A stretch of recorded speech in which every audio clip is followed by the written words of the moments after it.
right now on Up with KREM.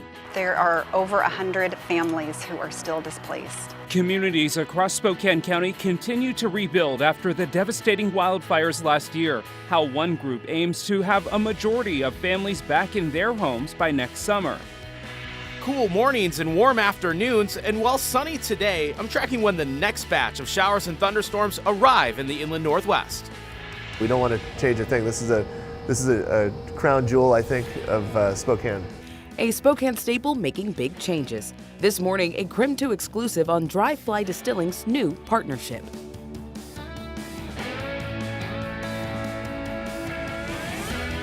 Up with KREM begins now.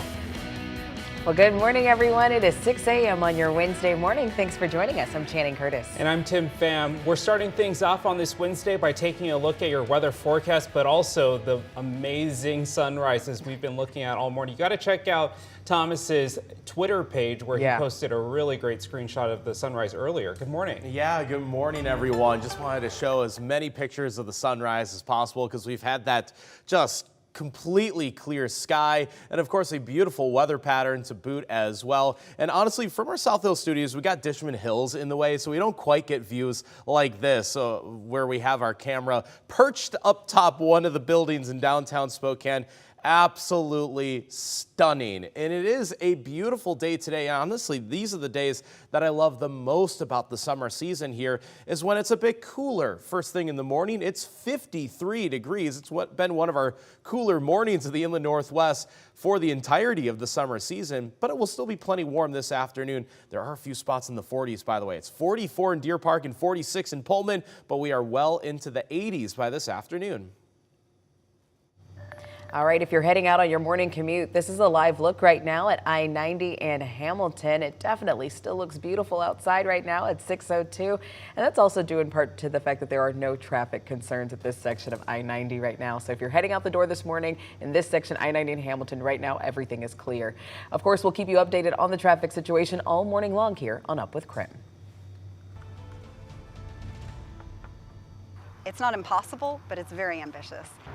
Rebuilding continues in Spokane County nearly 1 year after two destructive wildfires tore through multiple communities. Those wildfires destroyed hundreds of homes and killed 2 people. The rebuilding process is ongoing in Elk and Medical Lake as KREM 2's Shannon Mowdy takes a look at the recovery by the numbers.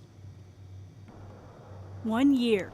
By taking a look back, you can see just how far Spokane County has come. It's surprising to me. Other long-term recovery groups, especially ones that deal with wildfire, keep telling us, like, you're moving really quickly. And Jennifer Thomas says the work for a new long-term recovery group began in the week after the Oregon Road and Gray fires. And while progress has been made, there's still a ways to go. there are over 100 families who are still displaced.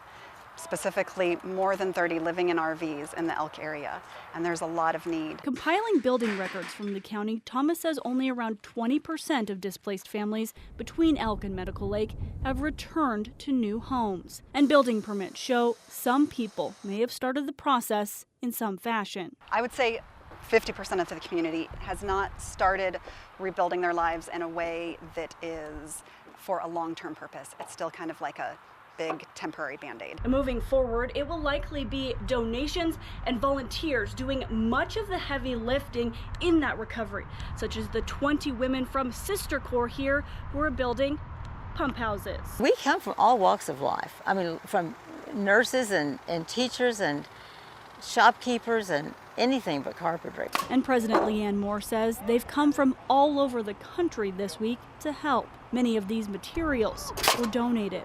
So far, other agencies have built 8 homes for underinsured families. 5 temporary Connex houses are also sheltering people. Next month, the long-term recovery group will launch a full-scale rebuilding campaign. We're like 14% of the way, but I'm guessing that it's going to be about $5.5 million when everything's said and done. The group hopes to have the majority of families back in homes by next summer. Shannon Mowdy. It's not impossible, but it's very ambitious. It doesn't happen like that in most communities. KREM 2 News. Well, this morning, an Idaho firefighter is still in critical condition after a tree fell on him during a wildfire last weekend. A GoFundMe set up by the family says 26-year-old Justin Riley Shaw is in the ICU at Sacred Heart Medical Center in Spokane. The GoFundMe says Shaw suffered a traumatic brain injury and several broken bones. Our Boise station spoke to the Forest Service about the accident. My message to anybody that's been impacted by situations like this is there is a lot more. There's a larger fire family out there that lots of folks aren't aware of. There's a lot of us out there who have experiences like this and can lend our expertise. You can find the GoFundMe for Shaw's recovery on our website right now at KREM.com. Happening today, Spokane Public Schools will be discussing their next steps in their cell phone policy. So this morning, our Brandon T. Jones is joining us live from the district office. So Brandon, we know you've spoken with school officials about this topic, but where do they stand on the use of cell phones during school hours?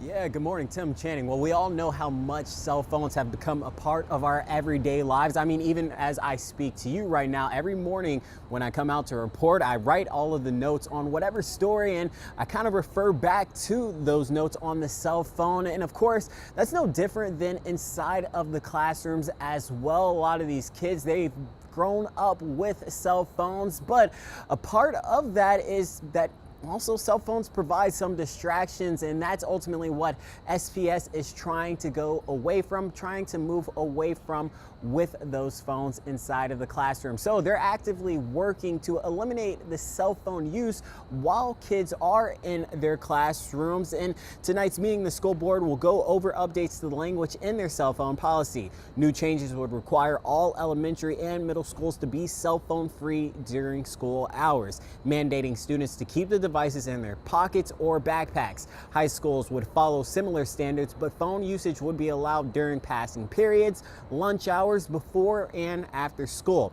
I did get a chance to speak with SPS Superintendent Dr. Adam Swinier and the school board president Nikki Lockwood about these changes. They told me this is a move they feel will benefit the overall learning experience in Spokane. As a community, we're going to work together on this as a community to help our kids adjust to time and place.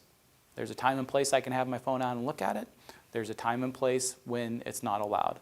Our kids can do this. They can do it, and we can do it as a community if we work together.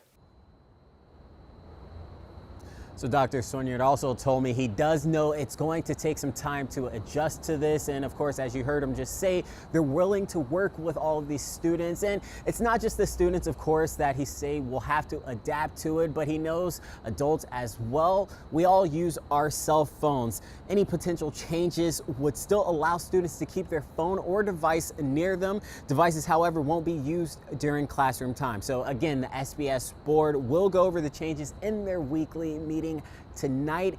Any vote for the new policy change would take place before August 28th at their next meeting. So for now, reporting live outside of the district office, Brandon T. Jones, KREM 2 News.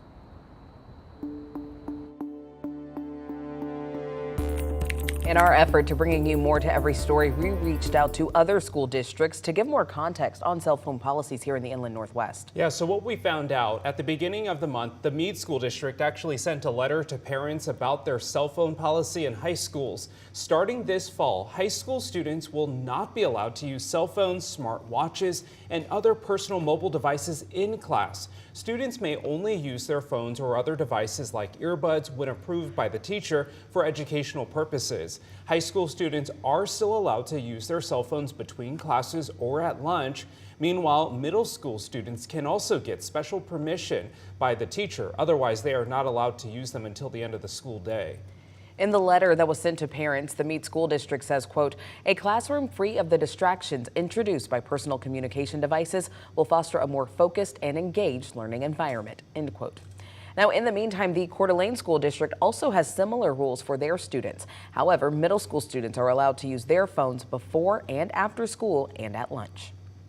California Governor Gavin Newsom sent letters to school districts urging them to restrict students' use of phones. He signed a law in 2019 granting districts the authority to regulate student phone access, but the law is not always enforced. Some parents say banning cell phones would help their kids focus during class. Just for my own kids, like, you know, they're young, they have a cell phone, they really want to be on it all the time, and that can take away from the experience in the classroom. So I do think there should be stricter restrictions.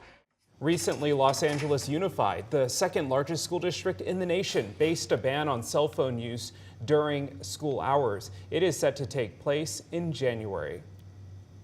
This morning, for your wake-up call question of the morning, we want you to join the conversation. Should school districts ban cell phones in classrooms? Here's what you're saying. Someone said, in Reardon, they held them during the day last year. It went great. Someone else said yes. Others saying they take away from children's ability to learn via distraction. And it looks like 100,000% yes. I had to count how many zeros were there. But let us know. We'd love to hear from you. We know that this one could be a hot topic, and we'd love to maybe hear some opposition, a lot of yes, but is there someone who thinks maybe no, they shouldn't restrict it? You can weigh in and join the conversation. At 6:11, let's take a look at your morning rush. More news in less time. Spokane police are looking for a suspect caught on camera stealing a tiny home. Take a look. This happened earlier this week near Francis Avenue at a gated storage facility. The security video shows someone wearing a hooded sweatshirt cutting through a fence, and then they back that truck up to the tiny home, hook it up, and then just drive off with the house. Police say they damaged the gate in the process. If you have any information about what happened here, you're asked to call Crime Check at the number there on your screen. Moscow police found and detained a low-risk inmate who walked away from a work site yesterday. Waylon Savage was spotted yesterday at the University of Idaho and had the campus on high alert for some time. According to police, Savage was a member of an Idaho Department of Corrections work crew that was cleaning the Theopolis Tower dormitory at U of I when he walked away. It's not known where he was found, but police do say they'll release more details at a later time.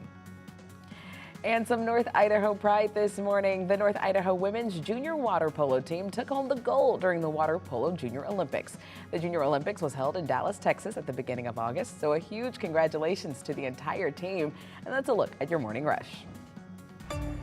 6:12 on this Wednesday morning. We've been marveling at the sunrise all morning long, and really the sunrise has just been since 5:44 a.m. But don't forget about the sunsets either. In fact, you might want to just take note for today and tomorrow, which will be our final 8 p.m. sunsets of the year. In fact, we are losing about 3 minutes of daylight per day during mid-August here. So just cherish that sunshine, of which we will get a complete day of it with our high temperatures right around 85 degrees today in Spokane. Dry Fly leaving Spokane. Big changes ahead for a Spokane distillery. In the next 3 minutes, we speak with the owner of Dry Fly Distillery in a KREM 2 exclusive.